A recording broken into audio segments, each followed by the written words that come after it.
अभी मैं हूँ मरीन ड्राइव पे। वैसे मैं दिल्ली का रहने वाला हूँ, लेकिन मैं यहाँ पहुँचा कैसे उसके लिए मैं आपको लेकर चलता हूँ 2 दिन पहले फ्लैशबैक में, जिससे मैं आपको ये बता सकूँ कि दिल्ली से मुंबई में आया कैसे और मुंबई में क्या क्या है एक्सप्लोर करने के लिए।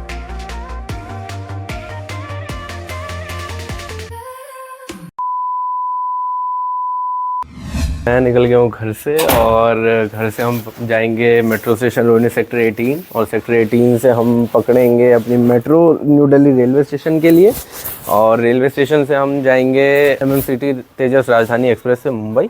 और यहाँ तो अभी काफ़ी ठंडा है, अभी वहाँ का देखते हैं वहाँ क्या टेम्परेचर चल रहा है। मैं यहाँ दिल्ली का टेम्परेचर देख रहा था तो दिल्ली का टेम्परेचर तो 13-14 ही है, तो उसमें तो जैकेट वैकेट पहनने की ज़रूरत पड़ रही है। और मुंबई का टेम्परेचर देख रहा हूँ मैं अभी तो 31 आ रहा है। 31 के हिसाब से ये जैकेट स्वेटशर्ट मुझे लगता नहीं है ये रह पाएगी यहाँ पे, सिर्फ टी-शर्ट जो अंदर पहन रखी है वही रह पाएगी। अब देखते हैं उधर कैसा मौसम हो रहा है। मैं पहुँच गया हूँ न्यू दिल्ली रेलवे स्टेशन पे। अब यहाँ से प्लेटफॉर्म देखते हैं कि हमारे कौन से प्लेटफॉर्म पे ट्रेन खड़ी है। पहुँच गया प्लेटफॉर्म पे, प्लेटफॉर्म नंबर 3 पे हमारी गाड़ी लगी है। B10 कोच नंबर पे हमारी सीट है 41 और 2-3 सीटें और है जो मेरे साथ ट्रैवल कर रहे हैं। चलिए अब हम आपको दिखा दे रहे ट्रेन की जर्नी।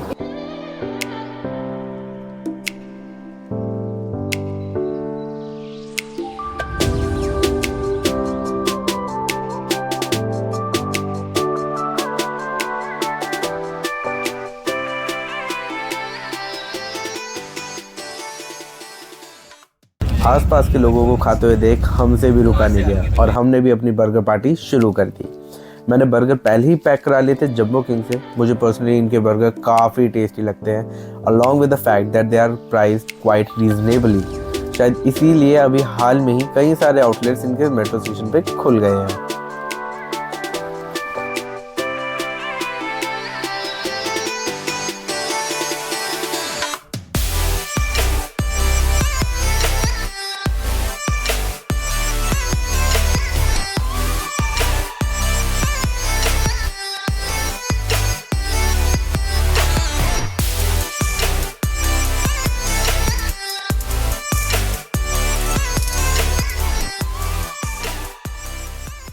फाइनली हमारा फर्स्ट स्टॉप आ गया है कोटा जंक्शन। वैसे तो यहाँ का अराइवल टाइम 9:30 का था, लेकिन ट्रेन यहाँ 9:45 पे पहुँची है, 15 मिनट लेट, लेकिन no problem.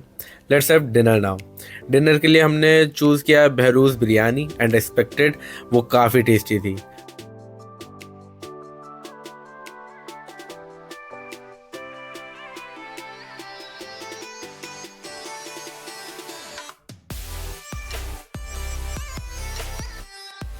After that, we ended our day with the sweet dish gulab jamun, which was delivered along with the biryani. हमारी ट्रेन ने हमें बिल्कुल टाइमली मुंबई सेंट्रल पहुंचा दिया है। बचपन में जब हम ट्रेन से ट्रैवल किया करते तो काफ़ी इनकन्वीनियंट लगता था, but the train journey was extremely comfortable and the coach was very clean. अब तैयार होते हैं, ब्रेकफास्ट करते हैं और चलते हैं मुंबई की सबसे फेमस जगह गेटवे ऑफ इंडिया। हम निकल रहे हैं गेटवे ऑफ इंडिया के लिए, कैब बुक कर दी है। वहाँ से देखते हैं कि कितना ट्रैफिक है अब रास्ते में जाने के लिए। फिर वहाँ से जाएंगे एलिफेंटा केव फेरी लेके। होटल में से बाहर निकलते हैं और कैब पकड़ते हैं। अब देखते हैं कितना ट्रैफिक है नीचे, कितना टाइम लगता है और कोई 2-3 किलोमीटर गेटवे ऑफ इंडिया तक का कवर करने के लिए।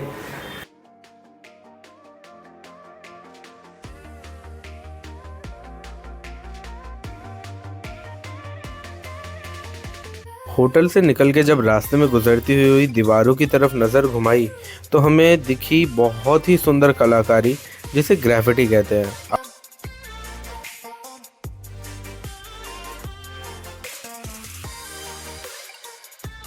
आप मुंबई में घूमेंगे तो आपको भी ये ग्राफिटी बहुत जगह देखने को मिलेगी।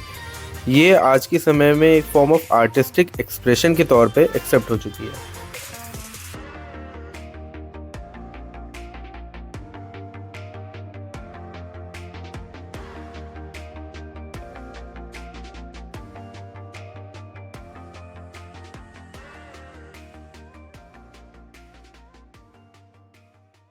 कैब से उतर गया हूँ, यहाँ से 5 मिनट का जाम बता रहे हैं। तो यहाँ से भैया से मैंने पूछा कैब वाले से, तो उन्होंने कहा 1 मिनट का वॉकिंग डिस्टेंस है।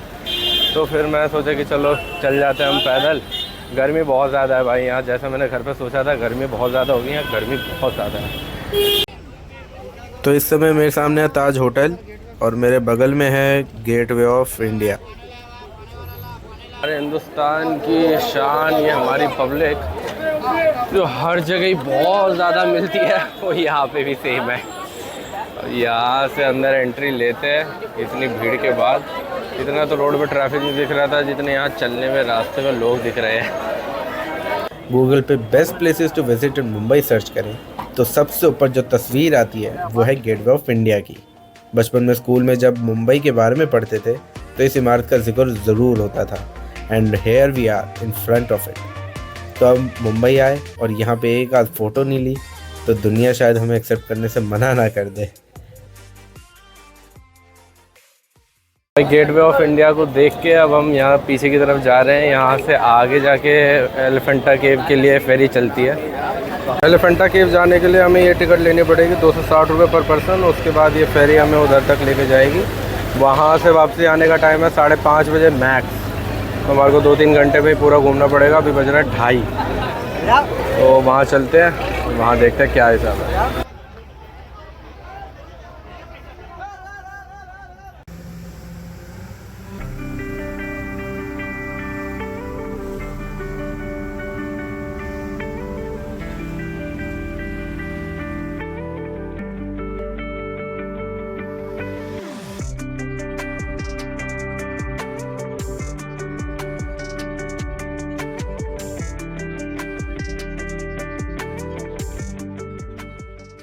तो अब उतरते फेरी से।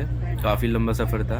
थोड़ी देर तक तो जब समुंदर में जब बस फेरी चली थी तो ऐसा लग रहा था कि हाँ बड़े मज़ेदार लग रहे, वाह क्या व्यू थे। लेकिन थोड़ी देर बाद ऐसा लगा कि भाई कब होगा सफ़र ख़त्म, कब होगा सफ़र ख़त्म, कब होगा सफ़र ख़त्म। अब यहाँ से हम जा रहे हैं पैदल, लेकिन यहाँ से एक बहुत ही सुंदर टॉय ट्रेन चलती है। ये इसका रास्ता बहुत छोटा है लेकिन एक्सपीरियंस के लिए काफ़ी अच्छी है।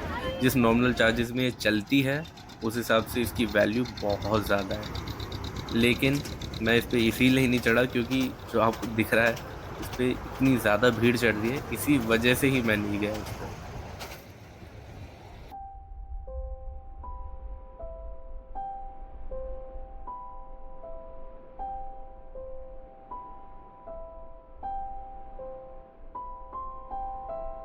करीब 1600-1700 साल पहले बनी ये केव आज के टाइम पे भी बहुत रेलेवेंट है। There are 7 caves in total on this island, out of which cave number 1 is of the highest importance considering the stone carvings present inside it. अंदर जाने पे हमें शिव और शक्ति की बहुत सारी मूर्तियाँ दिखी जो कि उनकी जीवन की अलग अलग कथाओं पे बेस्ड है। हमने सुना था कि खोजो तो पत्थर में भी भगवान मिल जाए, और आज उस बात को साक्षात होते हुए देखा क्योंकि आखिर ये मूर्तियाँ पत्थरों को तराश कर ही तो बनी है। हर मूर्ति के साथ उसकी व्याख्या भी की हुई थी जो कि आप स्क्रीन पर देख पा रहे होंगे। मैं घूमते घूमते मन में एक ख्याल आया, अगर हम इंसान चाहे तो खूबसूरती के कितने नमूने तैयार कर सकते हैं। 1600 साल पहले आज की तकनीकों के बिना भी लोग ऐसी सुंदरता को पत्थर पे उतार पाए। लेकिन ये caves human capability to create ही नहीं, आवर कैपेबिलिटी टू डिस्ट्रॉय का भी परफेक्ट एग्जाम्पल है, क्योंकि आपको यहाँ पे लगभग सभी मूर्तियाँ किसी न किसी तरह से खंडित दिखेंगी। 16th सेंचुरी में इस जगह को पोर्चुगीज सोल्जर्स के हवाले कर दिया गया था जिन्होंने यहाँ की मूर्ति को काफ़ी हद तक डिस्ट्रॉय कर दिया। It was only in 1970 that these caves were restored and have since been a popular tourist attraction.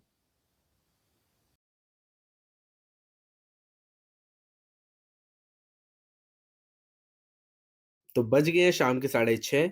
अब यहाँ से चलते हैं वापस गेटवे ऑफ इंडिया, और वापस जाने में हमारे को कुछ दिखे इस तरीके के नज़ारे। अब चलते हैं आगे।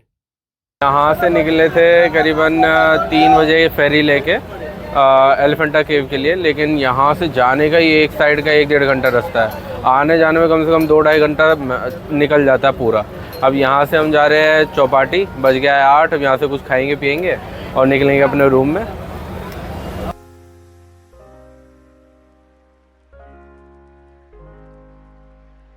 वैसे तो मुंबई को सपनों की नगरी कहा जाता है, लेकिन फिर भी यहाँ की नाइट लाइफ बहुत फेमस है।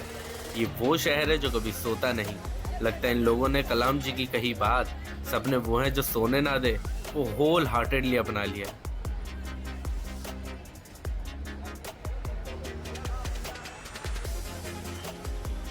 हाँ कि मुझे एक चीज़ बतानी थी आप लोगों को, ये चीज़ मुझे बहुत अच्छी लगी। आराम से बैठ के मस्त चटाई पे खा रहे हैं खाना यार, ये बहुत ज़्यादा सही लग रहा है। ये चीज़ दिल्ली में मैंने कहीं पे भी नहीं देखी और शायद दिल्ली में कहीं होता भी नहीं होगा। यहाँ पे आराम से लोग आ रहे हैं, सामान वामान खरीद रहे हैं खाने का और आराम से बैठ के चटाई पे खा रहे हैं। ये चीज़ बहुत अच्छी लगी भाई मुझे यहाँ पे, ये बहुत बढ़िया चीज़ है। दिन भर की थकान के बाद we decided to unwind by eating something delicious. In this spirit we had dosa, pav bhaji, golgappe,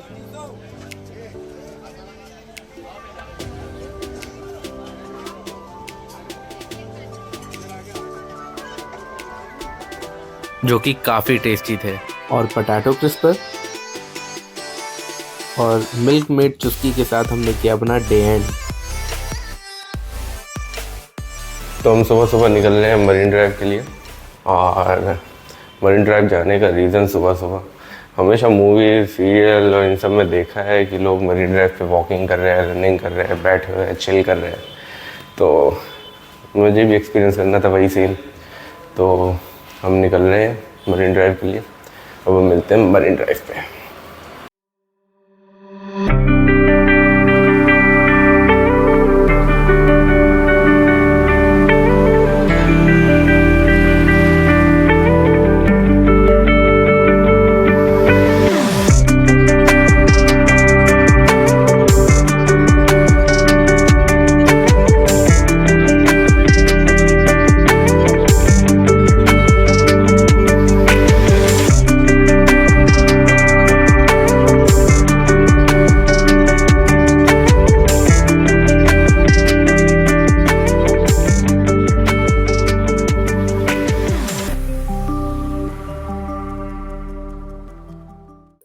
marine Drive पे थोड़ा टाइम स्पेंड करके we decided to eat breakfast. वैसे तो मरीन ड्राइव पे ही एक रेस्टोरेंट है पिज़्ज़ा बाय द बे, ये लोग मॉर्निंग ब्रेकफास्ट भी देते हैं टिल 11 o'clock। लेकिन क्योंकि मुझे पूरी बहुत पसंद है इसलिए I decided to go to one of the most famous places to eat called Panchampuri वाला। तो यहाँ मैंने ऑर्डर की है मिक्स वेज प्लेट, जिसके अंदर मुझे मिला एक मिक्स वेज, आलू की सब्जी और 5 पूरी। मिक्स वेज का टेस्ट मुझे काफ़ी अच्छा लगा।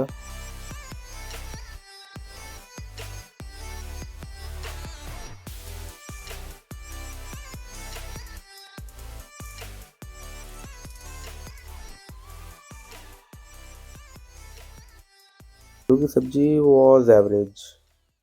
तो हमने खाना खा लिया है और अब यहाँ से हम जा रहे हैं सीधा अपने रूम पे। खाने की क्वालिटी की बात करें तो खाने यहाँ काफ़ी अच्छा था और यहाँ पे साफ़ सफाई पे इन लोगों ने बहुत ज़्यादा ध्यान दे रखा है। तो अभी सीधा चलते हैं रूम पे। रूम पे थोड़ा रेस्ट करने के बाद अब हम निकल रहे हैं रूम से और जाएंगे एक रेस्टोरेंट, मिर्ची एंड माइम है एक मुंबई में, तो वहाँ पे आज लंच करेंगे। उसके बाद कहाँ जाएंगे वो हम आपको बताएंगे वीडियो में आगे। Here we got a small booklet teaching common words in sign language. The concept at Mirchi and Mime is quite unique. People are served by the waiters who are mute. In the menu, the name of each food category is accompanied by the sign used for it. और यहाँ से हमने लिया farm house pizza और tortellini इन चीज़ sauce, ये एक तरीके का पास्ता होता है। और ये हमने कढ़ाई पनीर, ये तीनों ही आइटम काफ़ी टेस्टी थे। तो अब हम निकल रहे हैं मुंबई के सबसे फेमस बीच के लिए, जो कि जुहू बीच है। मैंने गूगल मैप पे नेविगेशन देखी तो पूरा रास्ता रेड है, बहुत ज़्यादा ट्रैफिक है रास्ते में। इस समय मैं हूँ जुहू बीच पे। ये काफ़ी क्राउडेड और सबसे ज़्यादा फेमस बीच है मुंबई का।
तो सनसेट हो चुका है, तो हम जो भी से निकल के मुंबा देवी टेम्पल जा रहे हैं। तो कैब ने हमें उतार दिया है मुंबा देवी टेम्पल के पास, यहाँ से वॉकिंग डिस्टेंस है। ये रहा मंदिर। फ़ोटो वीडियो बिल्कुल अलाउड नहीं है अंदर, थोड़ा बहुत भी फ़ोन वगैरह कुछ नहीं चला सकते, और मैंने भी इस्तेमाल नहीं किया फ़ोन, इसीलिए जहाँ पे जो चीज़ अलाउड नहीं है वहाँ वो चीज़ क्यों करना। माता के दर्शन हो गए हैं, अब हम यहाँ से चलते हैं बाहर। अंदर बहुत कम भीड़ थी, अभी बिल्कुल बंद होने का टाइम ही है, 15-20 मिनट में मंदिर बंद ही हो जाएगा। लेकिन जब मैंने गूगल पे मुंबा देवी टेम्पल को सर्च किया तो मुझे दिखी मंदिर की स्थापित मूर्तियों की तस्वीरें। यहाँ की मान्यता ये है कि माता मुंबा देवी मुंबई को समुद्र से प्रोटेक्ट करती हैं। तो that's all for this video. अगर वीडियो पसंद आई है तो लाइक कीजिए, कमेंट सेक्शन में हमें ज़रूर बताइए अगर आपके कोई कमेंट्स हैं। सब्सक्राइब कर लीजिए चैनल को, क्योंकि इसके बाद मैं मुंबई टू गोवा गया था, तो वो भी वीडियो जल्द ही चैनल पर डलने वाली है। Thank you for watching this video, और अब हम मिलते हैं अगली वीडियो में। तब तक के लिए keep smiling and keep travelling with me.